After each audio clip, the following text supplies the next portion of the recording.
buenas tardes, amada Iglesia Bautista Libertad. Es un gozo saludarlos en este miércoles 8 de julio del año 2020. Ya pasamos la mitad del año, así que estamos agradecidos con el Señor por su fidelidad y por lo mismo queremos darle gracias. Inclinemos nuestros rostros, cerremos nuestros ojos y demos la honra y la gloria a nuestro Señor en esta tarde. Padre, te damos las gracias, Señor, por el tiempo que nos das, la bendición que nos das de saber, Señor, que podemos reunirnos a través de este medio. Podemos, Señor, entonar cantos, mi Dios. Podemos meditar en tu palabra. Podemos acercarnos al trono de tu gracia a través de la oración y darte la honra y la gloria por cada una de las bendiciones que derramas sobre nosotros. Gracias, mi Señor, también por aquellas personas que en este momento están batallando con situaciones de enfermedad. Oh Padre eterno, yo te ruego, mi Dios, que esto los acerque a ti, que esto, Señor, haga una diferencia en sus vidas. Padre, de la mejor manera, obra en ellos, Señor, para que tu nombre sea exaltado sobre todas las cosas. Gracias, oh Padre eterno, por tu fidelidad. Te damos la honra y la gloria en el nombre de Jesús. Amén. Amén. Así que, hermanos, de esta manera vamos a iniciar el servicio en este miércoles y los voy a invitar a que cantemos unos cantos que fueron previamente grabados en otra sesión. Así que vamos a entonar esos mismos cantos y vamos a alabar a nuestro Señor. Cantemos a nuestro Dios.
Gracias por haber entonado ese canto con nosotros. Enseguida estaremos cantando un canto más antes de pasar a la meditación de la palabra de Dios. Pero antes de hacerlo, permítame recordar algunos de los anuncios que se hicieron este domingo pasado y que el día de hoy me gustaría repetir a usted también en esta tarde. Recordemos que tendremos alcance este sábado a las 9:30. Nos estaremos reuniendo en el salón donde regularmente nos reuníamos los miércoles para tener nuestro servicio. Ahí en ese salón a las 9:30 de la mañana estaremos reuniéndonos para salir entonces a ganar almas. Vamos a repartir y compartir el evangelio con nuestra comunidad. Así que los invito también. Recuerde que los esenciales de libertad también se llevarán a cabo este mismo sábado. Esto será a las 12 de mediodía. Si usted tiene el deseo de conocer más de nuestra iglesia o tiene el deseo incluso de formar parte de la membresía de nuestra iglesia, los invito a que nos acompañen el próximo sábado a las 12 de mediodía. Tomará aproximadamente 2 horas 45 minutos. Va a ser una sola clase. Así que si usted tiene el deseo de acompañarnos, hágalo, puede hacerlo aquí en nuestra iglesia. También le quiero recordar que ya está el campamento de libertad. Le llamamos campamento de libertad para los niños de 2 años a 12 años. Se le invita a que los padres estén aquí con los niños. El día de hoy fue un día maravilloso, ya que estuvieron llenos de niños aquí en este auditorio. También el próximo miércoles, el miércoles 15, pero no olvidando también que el sábado 11 y el 18 y el 25 también tendremos campamento de niños aquí mismo en su iglesia. Acompáñenos, no deje pasar esta oportunidad de que los niños también tengan el tiempo y puedan venir aquí a disfrutar de su iglesia. También recuerde, el campamento de jóvenes ya se está acercando, está muy pronto a llegar aquí. Y por supuesto le hago la invitación para que nos acompañen este próximo domingo a la 1:15 de la tarde aquí en el auditorio. Ya no tiene que anotarse en línea como lo estábamos haciendo unos domingos anteriores, unos domingos pasados, anterior a esto, pero ahora lo único que tiene que hacer es venir a presentarse aquí en el auditorio, y estamos empezando puntualmente a la 1:15 de la tarde cada domingo.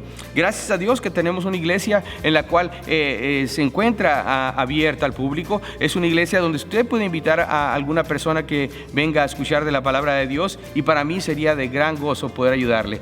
Por cierto, mi número de teléfono está aquí en la pantalla, es el 520-288-6387. También me puede mandar un email a ezequielruiz@experienceliberty.com. Una vez más, ezequiel.ruiz@experienceliberty.com. Gracias por su tiempo. Cantemos el siguiente canto y después de esto prepare su corazón, ya que viene la predicación, la meditación de la palabra de Dios. Cantemos juntos.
Gracias por haber entonado este último canto con nosotros. Es tiempo de la predicación de la palabra de Dios, y me gustaría que fuéramos al Evangelio de Lucas, capítulo 7. Empezaremos a leer del versículo 18 al 23. Lucas 7, 18 al 23. Si tiene su Biblia lista en casa, diga amén.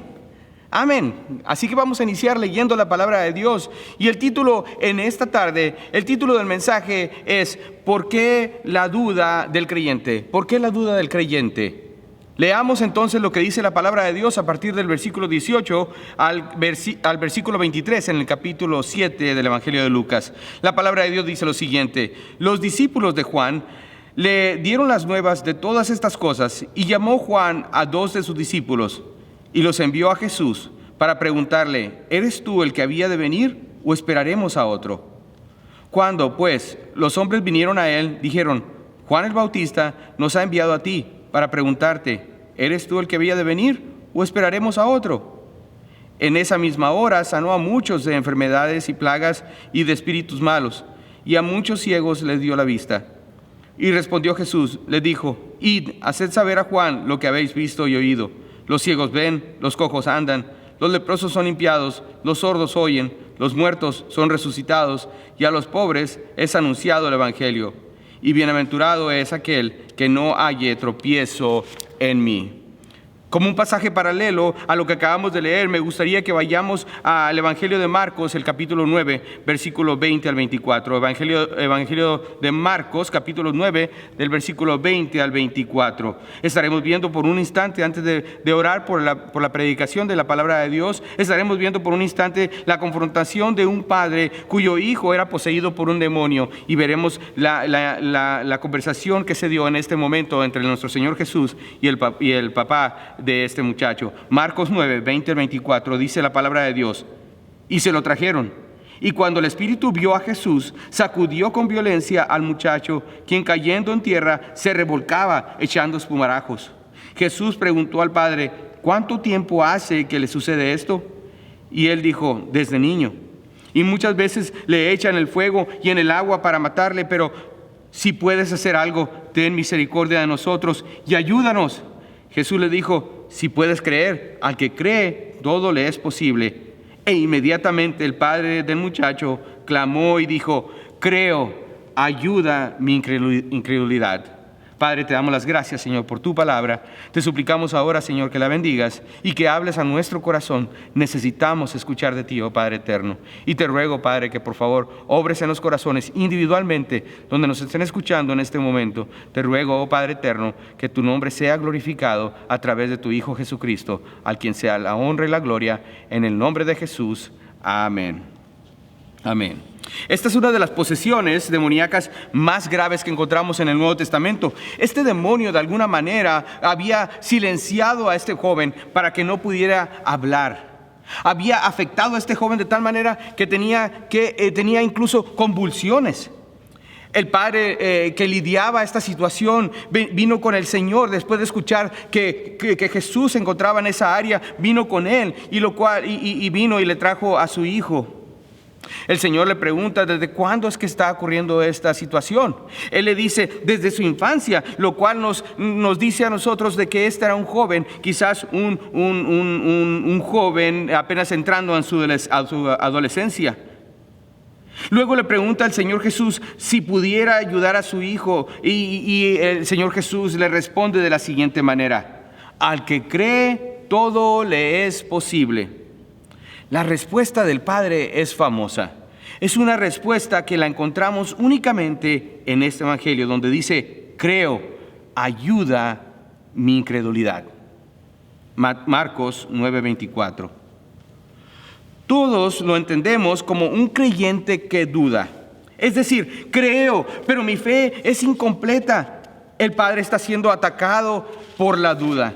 Eso mismo ocurría en la vida de Juan el Bautista, el mayor profeta que haya existido, según lo vemos en Mateo 11:11. Este es el precursor de Cristo, el más grande de los profetas, y ahora él también se encuentra luchando con la duda. Al leer los evangelios nos daremos cuenta que hay un sinnúmero de evidencia que señala que Jesús es en efecto el Mesías. Podemos recordar la vez cuando el ángel vino y le anunció a Zacarías, el padre de Juan, acerca de la venida de nuestro Señor a través el nacimiento de su hijo. El testimonio del ángel Gabriel también, cuando vino a María y a José y les anunció la venida de nuestro Señor Jesús. También encontramos el testimonio de los ángeles en el momento del nacimiento de nuestro Señor, cuando se apareció la gloria de Dios y ellos cantaban y adoraban a nuestro Señor. Incluso Juan dio testimonio de Jesús. Él dijo: Él es el Cordero de Dios que quita el pecado del mundo. Las sanaciones, las expulsiones de demonios que ocurrían diariamente, había muchísima evidencia para creer, tanto así que incluso los gentiles podían comprender el mensaje del Mesías. Había muchas razones para creer que Jesús era Dios en la carne, el que había de venir, el Mesías, el que mucha gente estaba esperando de él. Como les decía, había suficiente evidencia aún para que los gentiles supieran quién era Jesús. Encontramos la historia clásica en Mateo 8, 5 al 11 acerca del centurión que creyó a Jesús. Por una parte, si recordamos esa historia, se encuentra en Mateo 8, 5 al 10. No estaremos viéndolo en detalle, pero quiero que entendamos esto. Este centurión creyó a Jesús. Por una parte, el centurión, y por otra parte tenemos una enorme cantidad de personas que dudaban y que les faltaba fe. Por supuesto, tenemos aquellos que creyeron, pero también que tenían una fe mezclada con duda. La duda tiende a ser una característica o una de las características más común del creyente. Usted lo sabe porque, ¿sabe? También ha dudado. Muchas veces en la Biblia encontramos que el Señor dice, hombre de poca fe. Y en una ocasión le dice a Pedro, ¿por qué dudaste? ¿Se ha puesto a pensar por qué la fe del centurión es tan grande? ¿Por qué es que esta fe del centurión, un hombre que ni siquiera era del linaje de los judíos, era una persona que tuvo una gran fe? Una de las razones por la cual él tuvo esa gran fe y no se mezcló con la duda era porque no tenía una expectativa, la misma expectativa que tenían los judíos acerca del Mesías. Fueron las expectativas de los judíos las que tenían las tendencias a dudar de Jesús. Tenían ellos ciertas expectativas de lo que Jesús debería de hacer, y cuando Jesús no cumplió sus expectativas, fueron las expectativas y las mismas esperanzas de muchos de los judíos fueron completamente aniquiladas. Como el centurión, como lo vemos en Mateo 8, no era judío, no tenía tales expectativas. Mateo 21 nos recuerda también cuando el Señor habla acerca de la fe como grano de mostaza. En otras palabras, el Señor está diciendo, tu problema es que si no tienes dudas, entonces harás esto y muchas otras cosas más. Mateo 28:17 nos dice, y cuando le vieron, le adoraron, pero algunos dudaron. Aún incluso después de la resurrección de nuestro Señor Jesucristo, había personas que dudaron de Él. La duda no era algo fuera de lo común. De hecho, la duda era aún más predominante entre los apóstoles. Aquellos que fueron los primeros predicadores de nuestro Señor, ellos también dudaron. Y aquí ahora en nuestro texto encontramos la duda de Juan el Bautista, el hombre más grande que jamás haya existido. La duda es muy real para las personas que creen. Es una realidad, pero no debería ser una realidad respecto a los que creen. Moisés dudó de Dios. Gedeón también dudó de él. Eliseo también dudó de nuestro Señor. Jeremías incluso también dudó. Al encontrarnos frente a frente con la duda, llegamos a encontrarnos cara a cara con uno mismo. ¿A qué nos referimos entonces cuando hablamos acerca de la duda? ¿A qué nos estamos refiriendo precisamente? La duda es una lucha para creer. Es algo que nos impide creer por completo. Podría ser que por un momento o por un largo tiempo esto nos impida creer, o incluso podría ser algo permanente. Cuando los evangelios tratan con una persona que está en duda, notará que es siempre un creyente que está en esa condición. Toda expresión real de duda se encuentra registrada en los 4 evangelios y se refiere a los creyentes. La duda forma parte de ser un creyente. Ha habido momentos en nuestra vida en los cuales luchamos con la duda. La duda se presenta como un problema del creyente, por lo que no debería sorprendernos encontrar a los apóstoles dudando, aún encontrar a Juan el Bautista luchando con la duda. No quiero que piense menos de Juan el Bautista. Es importante que no quiero que piense menos de Juan el Bautista. De hecho, tenemos mucho que aprender de la forma como él manejó su duda. Y eso es lo que vamos a estar viendo en esta tarde. Juan creyó que Jesús era el Mesías. Él le dice, ¿eres tú el que viene? ¿Eres tú el que debería de venir?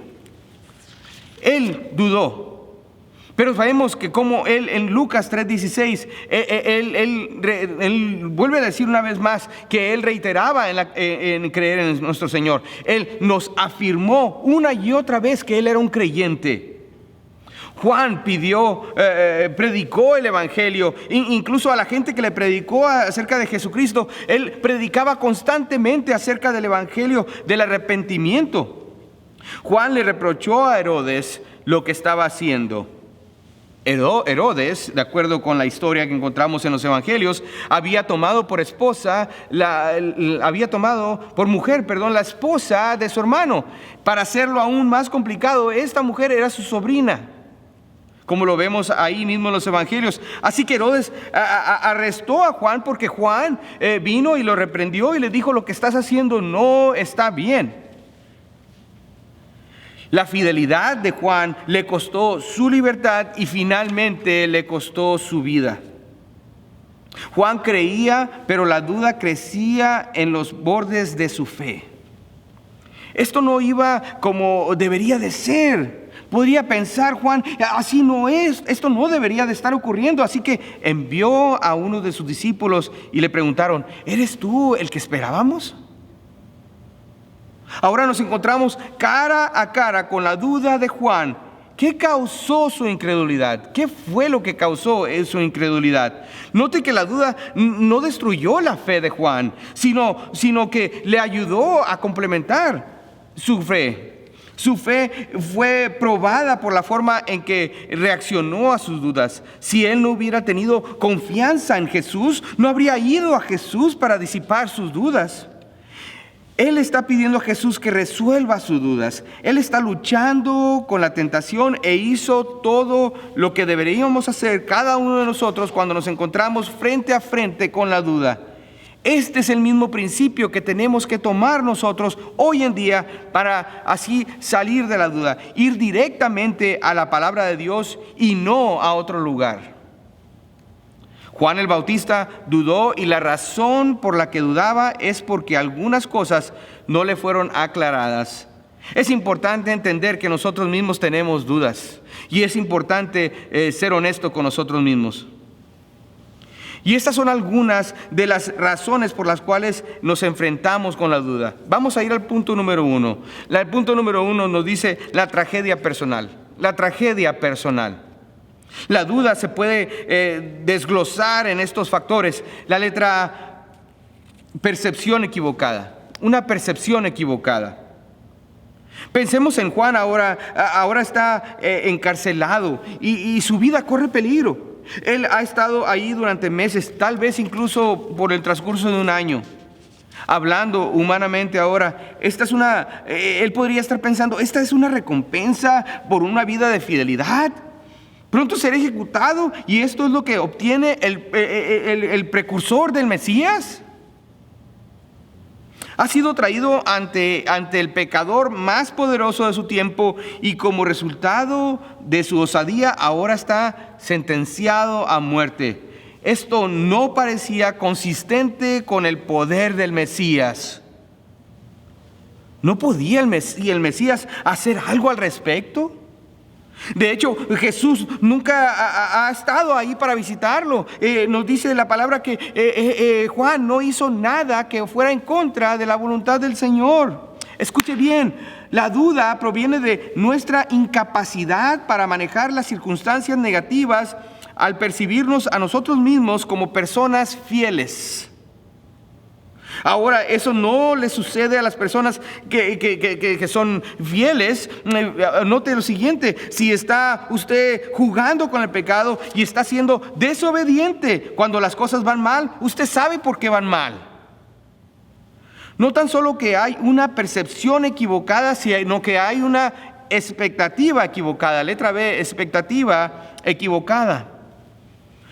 Hay un creyente en el Nuevo Testamento que lo ilustra perfectamente bien, y vamos a hablar acerca de él por un momento. Recordemos su historia. Él ha sido creyente por tan solo unos escasos minutos. Estaba colgado de la cruz junto a nuestro Señor Jesucristo, de acuerdo con Lucas 23:42. En ese momento, la persona que se encuentra colgada, el malhechor que se encuentra colgado a un lado de nuestro Señor, dice: acuérdate de mí cuando vengas en tu reino.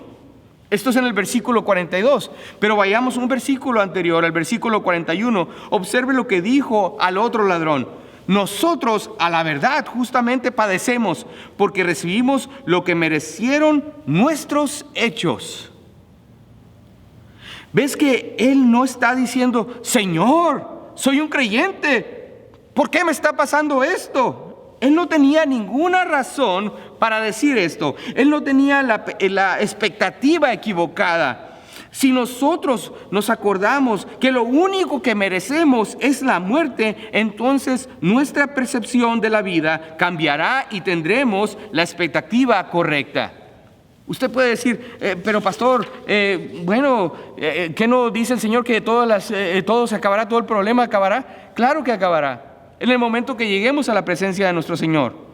Nuestras dudas surgen cuando sabemos que pertenecemos al Señor y que somos leales y somos fieles y vivimos cierta manera, por lo cual no debería estar pasando esto. Incluso debería de tener un cuidado especial por nosotros.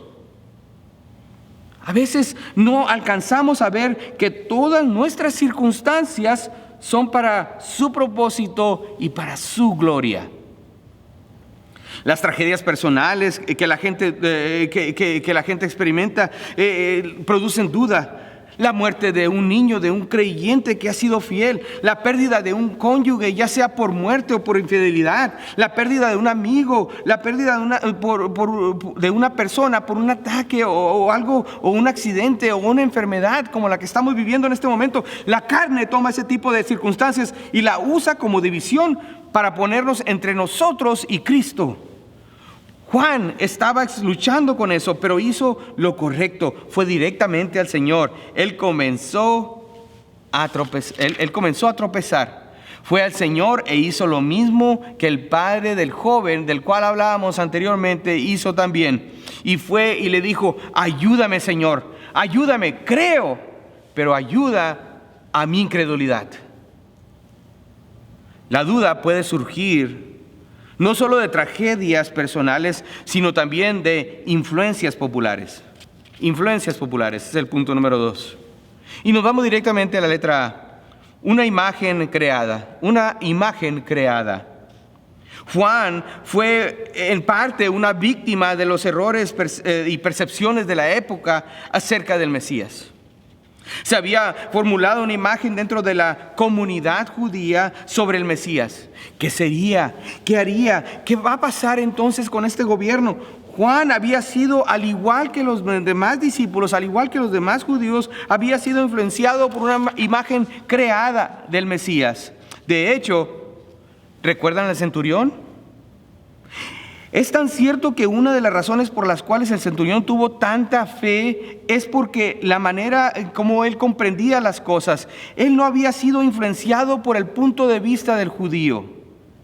Él no estaba bajo la influencia de la expectativa colectiva de la gente de su época. Él no fue victimizado por una imagen popular de lo que el Mesías debería de ser.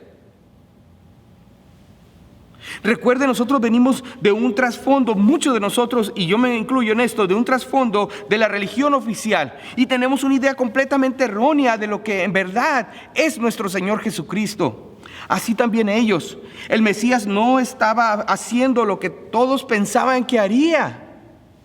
Recuerde que los judíos de la época pensaron que antes de la llegada del Mesías habría una serie de profetas que vendrían anunciando la venida del Mesías esperado. Incluso en Mateo 16:13 podemos ver la conversación de nuestro Señor Jesucristo con algunos de sus discípulos. Él le dice a ellos: ¿quién dicen los hombres que es el Hijo del Hombre? ¿Y cuál fue su respuesta? ¿Recuerdan? Uno dice que eres Elías, otros dicen que eres Jeremías, otros dicen que eres el profeta A, B, C o incluso el D. En otras palabras, no creían que él fuera el Mesías, sino uno de los profetas que se suponía que iba a venir antes que él. Y eso nos lleva a la respuesta que el Señor les da: ¿y vosotros, quién decís que soy yo? Esa es la pregunta que quiero que se haga el día de hoy, amigo mío. Si nos está viendo por primera vez y usted nunca se ha encontrado con esta pregunta, ¿usted quién dice que es el Señor Jesús? Solo tiene que haber una respuesta. Él es Dios. Él es el Mesías prometido. Él es el que dio su vida por usted y por mí en la cruz del Calvario. Él es la persona a la cual, ya sea que recibamos o que negamos, es importante hacer una decisión. Y el día de hoy, al terminar el mensaje, tendrá una oportunidad de poder hacerlo. Pero continuemos en el estudio. Mire la pregunta de Juan. ¿Eres tú el que debe de venir o buscamos a otro? En otras palabras, ¿eres uno más de la lista de los profetas o eres la persona que estábamos esperando? ¿De dónde vino eso? ¿De dónde vino esa duda? ¿De dónde vino esa pregunta? Eso no vino de la profecía del Antiguo Testamento. Esa era una idea tradicional que se había desarrollado y la expectativa de lo que el Mesías debería de hacer había cambiado. Escuche bien. Si crees en las mentiras que dicen sobre el evangelio de la prosperidad, entonces estás en problemas. Y ten cuidado, amigo mío. Las personas que predican eso literalmente están exponiendo a su gente a una vida de dudas. Una duda que paraliza y deshonra a Dios. No hay promesas de que va a estar saludable. No se ha prometido que va a ser poderoso ni rico. No se promete que va a tener una carrera exitosa. No hay nada de eso que lo promete la palabra de Dios. No hay promesas como esa hasta que lleguemos a la vida que nos espera en la eternidad. Con esto dicho, esto nos ayuda a llegar a la letra B. La letra B, programados para dudar. Programados para dudar. Cuando alguien le dice este tipo de mentiras como lo que predican el evangelio de la prosperidad y se lo comunican a la gente una y otra vez, están programando a la gente a rechazar a Dios de la Biblia y el evangelio de la Biblia y al vivir una vida de confusión y de duda. Es algo terrible que se le puede hacer a las personas. Tenga mucho cuidado, amigo mío. ¿Recuerdan cuando Jesús le dijo a sus discípulos que iba a morir? ¿Qué fue lo que le dijo Pedro? Oh, no, tú no vas a morir, ese no es el plan. Recuerda, no dice eso la tradición. Tú debes de ser un gobernante, tú deberías gobernar el mundo entero. ¿Y qué fue lo que le dijo el Señor Jesús? Apártate de mí, quítate de delante de mí, Satanás. Mateo 16:23. Ese plan de Satanás no es el mío, dice el Señor. Satanás tentó incluso al Señor Jesús en la tentación. ¿Recuerdan cuando estuvo él ayunando por 40 días? Vino Satanás y lo tentó. Te daré todos los reinos del mundo. ¿Por qué? Porque eso es lo que la gente quería. Ellos querían a alguien que incluso casi volara. Satanás estaba tentando a Jesús a hacer lo que la gente quería que Mesías hiciera. Si alguien hace todas estas promesas ridículas, entonces la gente será programada a dudar. Cuando tienes expectativas ilegítimas, cuando pones tu fe en un sistema falso y Dios no cumple esas promesas, entonces tendrás un problema con tu fe y dudarás. Escucha estas preguntas todo el tiempo. Si realmente hay un Dios y le importa, escucha la siguiente pregunta. ¿Por qué el mundo está patas arriba? ¿Por qué entonces hay tantas guerras? ¿Por qué los niños sufren? Las Escrituras no nos dicen que todos estos problemas dejarían de existir. Esa puede ser su idea de lo que Dios debería de hacer, pero eso no es lo que dice las Escrituras. ¿Se nota la diferencia? La Biblia dice que el hombre empeorará cada vez más y más y más. Las dudas nacen porque las personas tienen la expectativa equivocada de Dios. La duda surge de una tragedia personal cuando no podemos cuadrar nuestras circunstancias con nuestra fidelidad. También nacen de la influencia popular cuando comenzamos a creer en la imagen popular de Jesús. Y también provienen, el punto número 3, de desacertado anhelo, de un desacertado anhelo. Esto puede darse como resultado a la falta de información. No parecía haber mucha misericordia en los mensajes de Juan el Bautista. Recuerden cómo predicaba él. Él predicaba fuertemente acerca del Señor. Incluso en alguna ocasión llegó a llamarles, ¡oh, generación de víboras! Como las serpientes huyen del fuego buscando el agua para sobrevivir. Así son ustedes. De esta manera predicaba Juan el Bautista. Estaba relacionado con la idea de que cuando vendría el Mesías sería un juicio duro para todos. Esto es lo que Juan esperaba que hiciera Jesús en el momento de su aparición. ¿Y qué es lo que hace el Señor Jesús? Eso no es lo que el juicio que él estaba haciendo. El Señor Jesús estaba sanando a gente, él estaba sacando endemoniados, él estaba haciendo cosas buenas y por lo tanto no cumplía las expectativas de Juan. Había una duda racional en esta ocasión. ¿Cómo responde el Señor a esto?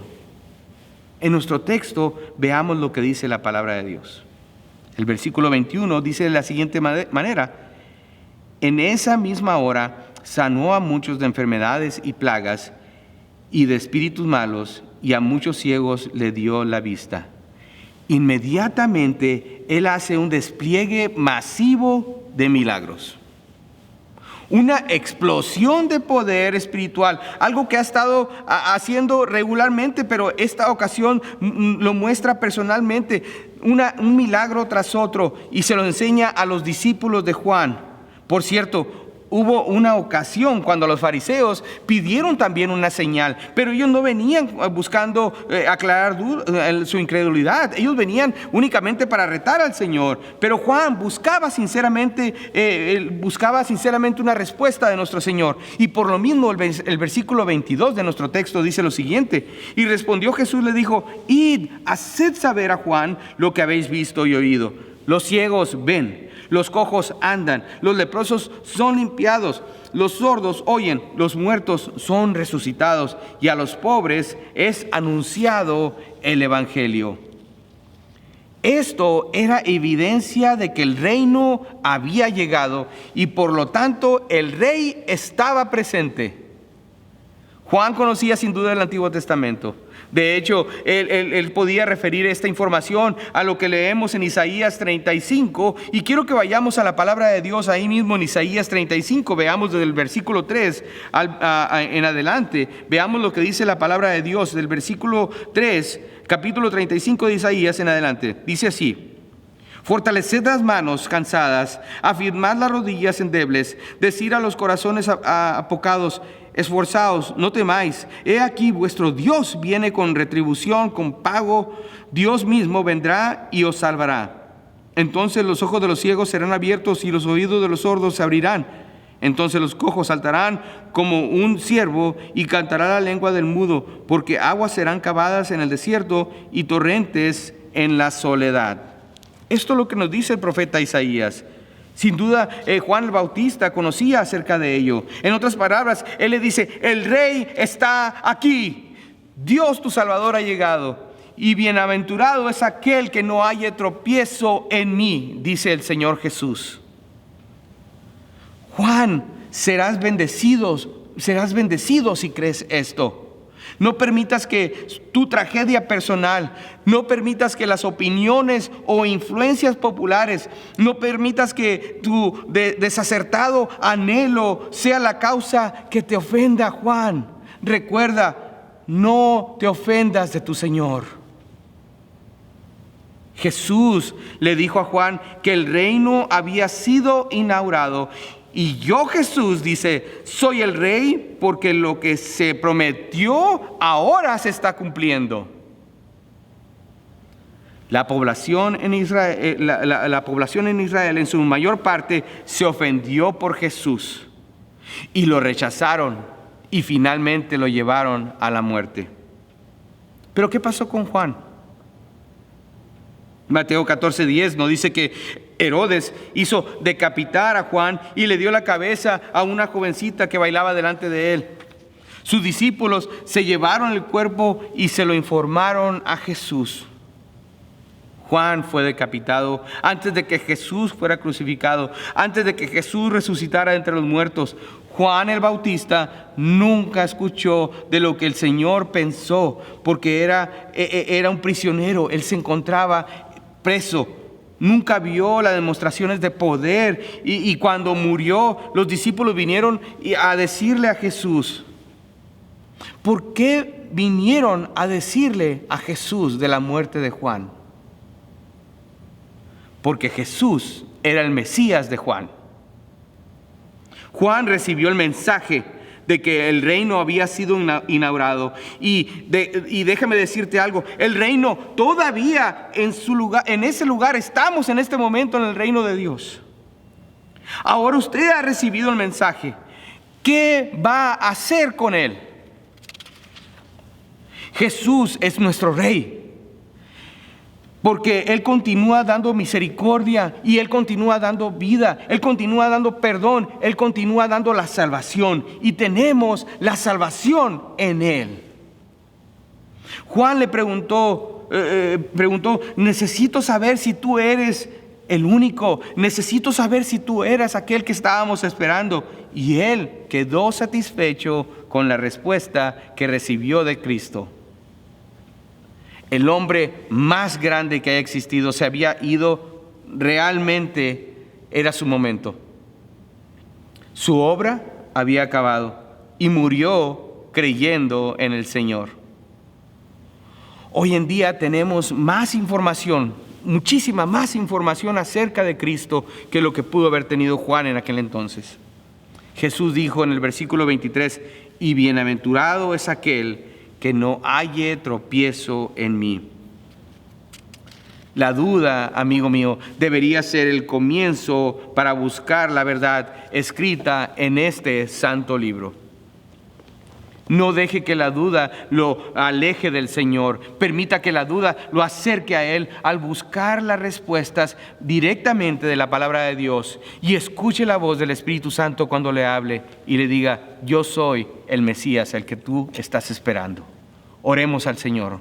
Padre eterno, te damos las gracias, Señor, por la bendición que nos da de poder compartir este mensaje, Señor. Es mucha información, oh Padre, sabemos que lo es. Pero mi Dios, por lo mismo agradecemos por este medio, el cual nos permite incluso regresar y poder escuchar una vez más acerca de la información que se ha dado. Poder verificarla en tus páginas, oh Padre eterno, y ponerla en duda. ¿Por qué no, Señor? Pero poder aclarar las dudas a través de tu palabra. Oh Señor, yo te ruego que en este momento, si hay alguna persona que no te conoce, Padre eterno, te ruego, Dios, que bendigas esta invitación. Si usted me escucha, amigo mío, si usted en este momento está dudando acerca de su salvación y necesita saber si es hijo de Dios, solo incline su rostro donde se encuentra, cierre sus ojos y ore a su Dios. Ore la siguiente oración: Padre, reconozco que soy un pecador y que mi pecado me separa de ti. Ahora entiendo que Cristo murió en la cruz, pero que también resucitó para yo poder tener vida. Señor, de la mejor manera que yo sé, te pido me perdones y que entres a mi corazón para que hagas de mí una nueva criatura. Gracias te doy por haberme perdonado. Gracias, oh Padre eterno, por tu Hijo Jesucristo que murió en la cruz del Calvario por mí. Te ruego, Dios, que por favor me escribas mi nombre en el libro de la vida. Y te damos las gracias en el nombre de Jesús. Amén. Amén. Este ha sido el mensaje en esta tarde. Espero que nos haya acompañado. Por favor, comparta este video. Es importante aclarar las dudas. Es importante que si tenemos alguna duda en referencia a la palabra de Dios, la importancia de ser salvo, por favor, compártalo con un amigo. Gracias por estar con nosotros. Les amo en el Señor.